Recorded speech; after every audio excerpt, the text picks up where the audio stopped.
Senators with us.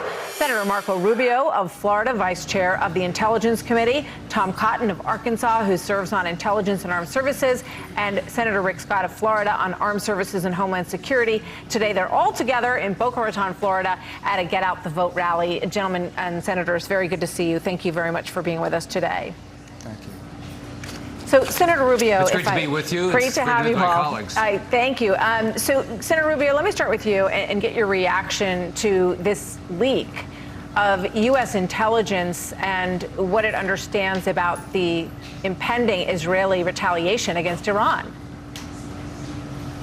Well, it's both a federal crime to leak that information. It's also an act of treason.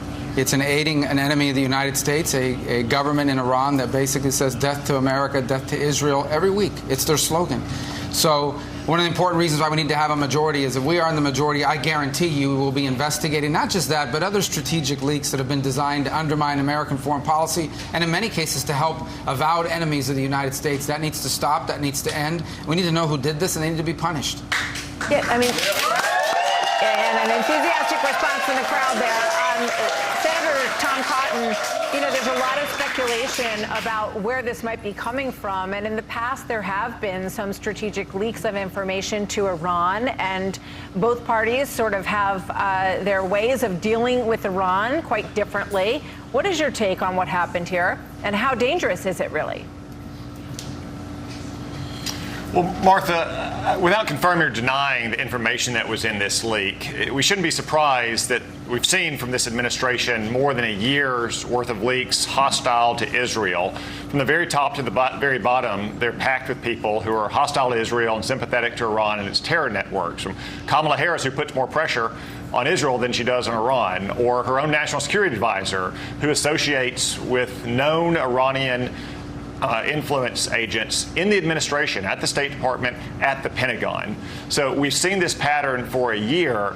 After this election, though, it's going to stop. It starts right here in Florida with re-electing Rick Scott, but also electing a Republican majority and electing President Trump, because we will back Israel to the hilt and we'll make sure that Israel wins.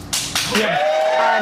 Our own Rich Edson just asked Karine Jean-Pierre about this, and she basically, Senator Scott, she pushed off to the DOJ rather, excuse me, and the DOD, the Department of Defense. She said, we really can't answer any questions from the podium about how this information on what Israel may be preparing against Iran, how it got out.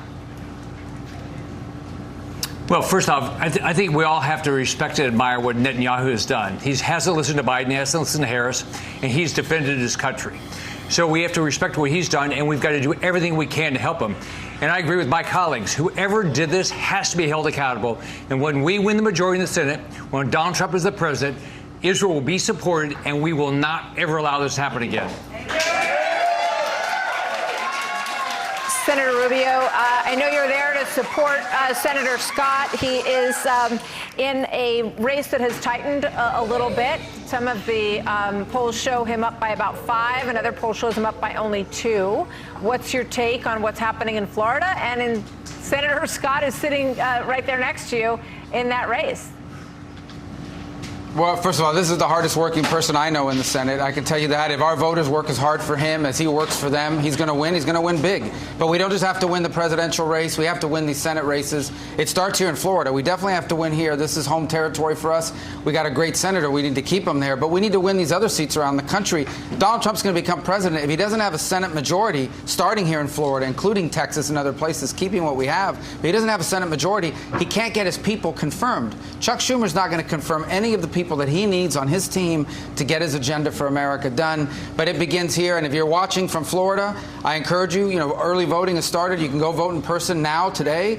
And if you're one of these people that don't live in Florida, but you vote here because you're here part of the year, you have a ballot sitting in your home, put that thing in the mail and send it back, because your opinion on this only really matters if you cast that vote for Rick Scott, for Donald Trump, and for our whole ticket. Senator Cotton, I know that Senator Rubio just mentioned that tightening race between Ted Cruz and Colin Allred in the state of Texas. What is your take on what's happening? Because I know that you all would love to win West Virginia and hopefully Montana, but you don't want to lose Texas. That's going to put you in a tough position. Well, obviously, we want to re-elect all of our great incumbents. That starts with Rick Scott right here in Florida, but it's also in states like Texas with Ted Cruz or Nebraska with Deb Fischer. I know everyone's focused a lot on the pickup opportunities we have, and we've got a lot of them, but we got to make sure that we return our great Republican senators like Rick Scott, like Ted Cruz, like Deb Fischer, but then we got to go out and expose all those Democrats who vote 100% of the time with Joe Biden and Kamala Harris in Washington, but then they go back to places like Montana for John Tester, Ohio for Sherrod Brown, and act like they're right there with Donald Trump. They're his wingman. They're fighting alongside of him. Don't believe it for a second. Get out and vote Republican. Final thought from Senator Scott. Let's say it again. Final thought from you, Senator Scott. You got a lot of support there in that room today, which is clear.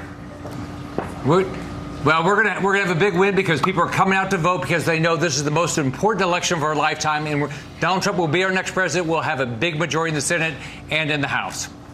Thank you. Thank you, guys. We're watching those Senate races closely, and the Cook Report just put Pennsylvania into toss-up territory, and Nevada as the lean Republican. You just mentioned a couple of those races. So, gentlemen, senators, thank you all. Good to have you with us today.